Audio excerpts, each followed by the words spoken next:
નમસ્કાર ધોરણ 9ના વહાલા વિદ્યાર્થી મિત્રો, આજે આપણે આ વિડીયો લેક્ચરની અંદર તમારું ગુજરાત સરકાર દ્વારા જે સ્વાધ્યાય પોથી આપવામાં આવેલી છે તેમાં ભાગ નંબર જે ચોથો છે, આ ચોથા ભાગમાં 14મો પાઠ છે વાડી પરના વહાલા, એમનું સંપૂર્ણ સ્વ અધ્યયન પોથીનું સોલ્યુશન જોવાના છીએ. તો ચાલો મિત્રો જોઈએ. વિભાગ બીમાં પહેલા જોડકા જોડવાના છે, જેમાં પહેલું વાડી પરના વહાલા, તો એમાં આવશે નિબંધ છે. ઇસ્માઇલભાઈ નાગોરી, તો એમની અંદર આવશે વાડી પરના વહાલા પાઠ લખવાવાળા. વાણિયલ, તો એમની અંદર આવશે બિલાડી જેવું પ્રાણી. અને ઢાલ, તો એમાં આવશે સામસામે મદદ કરવાની રીત.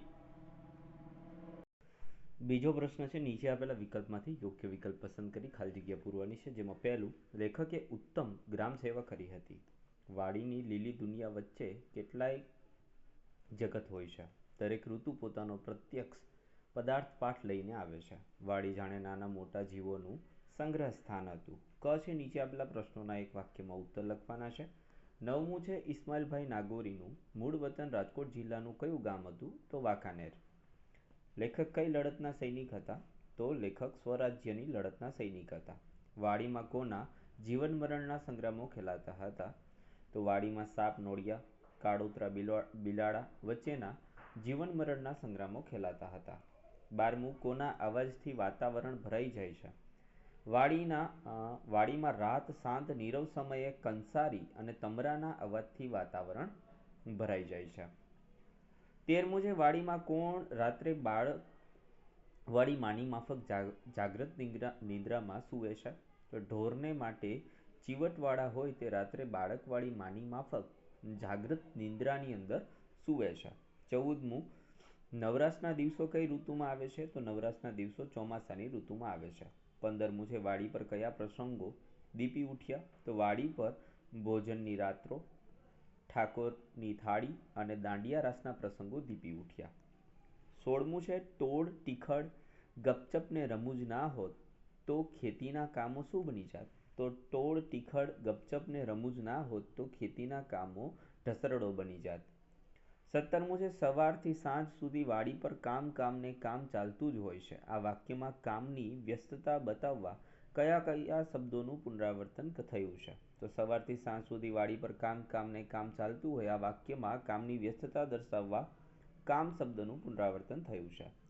18મું, વાડીમાં ખાવા પીવા ઉપરાંત બીજા કયા કયા કાર્યો કરવા લોકો એકબીજાને ત્યાં જાય છે? તો વાડીમાં ખાવા પીવા ઉપરાંત વંચી બાંધવા, નળિયા ચડાવવા, ઘઉંના પાડા બાંધવા ને કોઈ વાર સાંતીનું કામ કરવા લોકો એકબીજાને ત્યાં જાય છે. 19મું છે, વાડી પરના વહાલામાં કોનો હૃદયસ્પર્શી પરિચય છે? તો વાડી પરના વહાલામાં વાડીના મનુષ્ય અને પ્રાણીઓનો હૃદયસ્પર્શી પરિચય છે.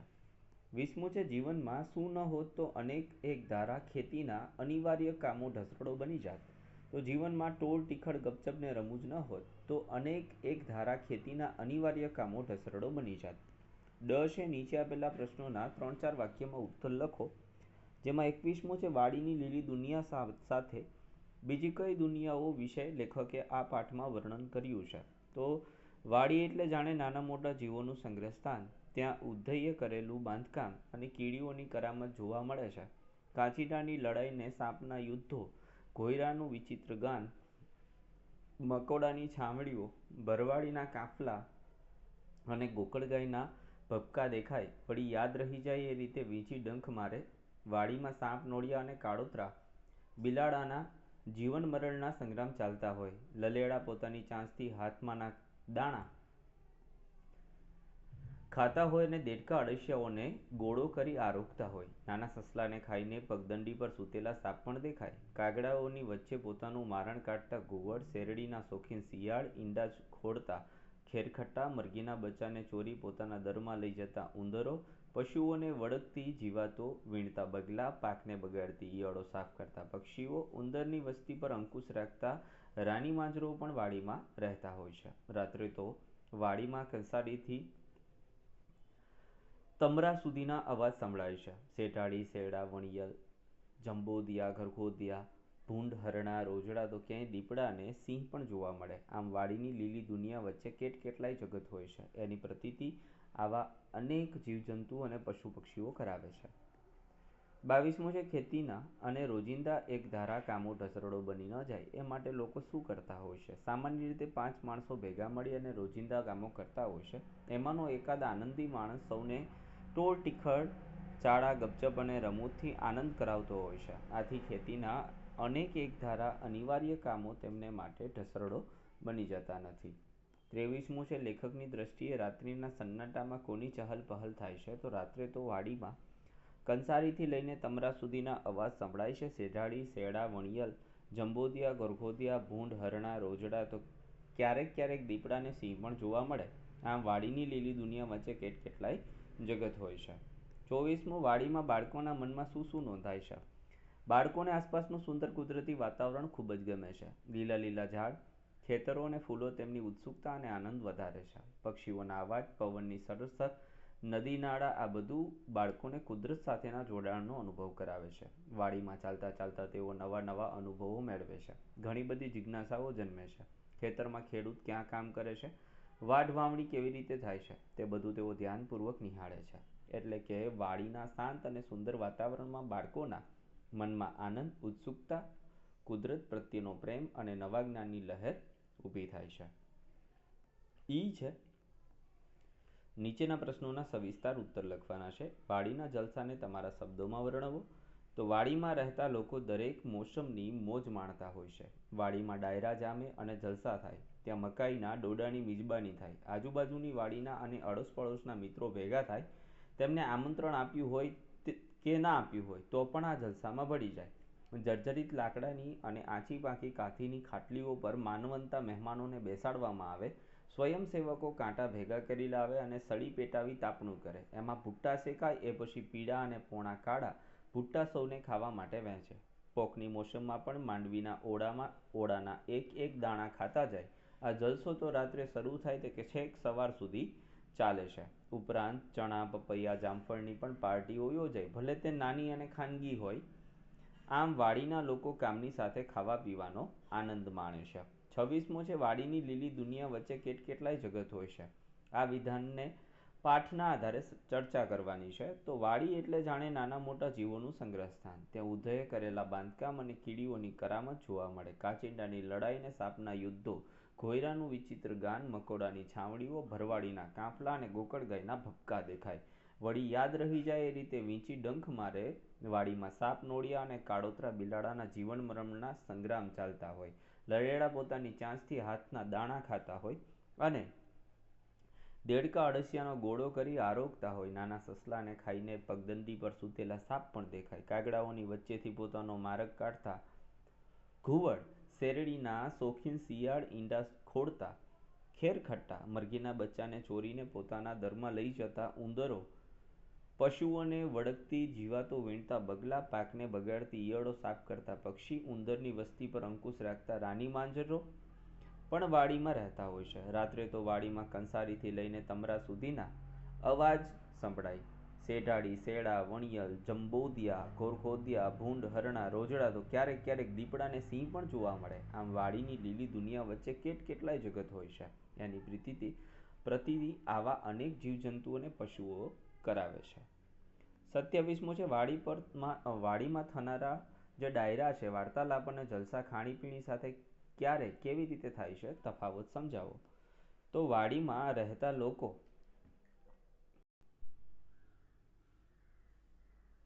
28મો પ્રશ્ન છે લેખકે વર્ણવેલી વાડી સાથે તમે જોયેલી વાડીની તુલના તમારી ભાષામાં કરવાની છે. તો સરસ રીતે આપણે એમને પણ રજૂ કરેલું છે. આનો સ્ક્રીનશોટ લઈને તમે લખી શકો છો. ત્યાર પછી મિત્રો વિભાગ સી છે વ્યાકરણ વિભાગ, જેમની અંદર પહેલા જોડણી છે. તો પહેલા આહલાદક, પછી તાત્કાલિક આવશે, પછી શિરસ્મરણીય આવશે, પછી ગોરખોદિયું અને અનિવાર્ય. એમના પછી સંધિ છોડવાની છે. તો નીરવનું થશે ની વત્તા રવ, વાતાવરણનું થશે વાત વત્તા આવરણ અને પ્રત્યક્ષનું થશે પ્રતિ વત્તા અક્ષ.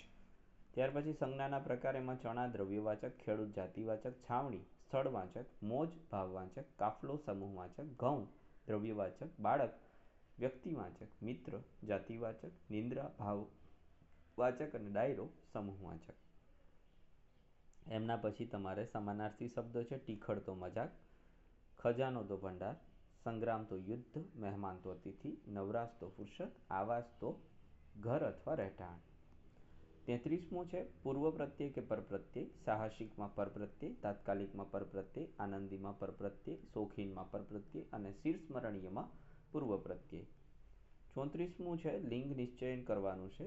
લિંગ આપણે નક્કી કરવાનું છે. તો પ્રસંગ છે પુલ્લિંગ, શિશોડો પુલ્લિંગ, જલસો પુલ્લિંગ, રમૂજ સ્ત્રીલિંગ, કાંચડી સ્ત્રીલિંગ અને શિયાળ નપુંસકલિંગ.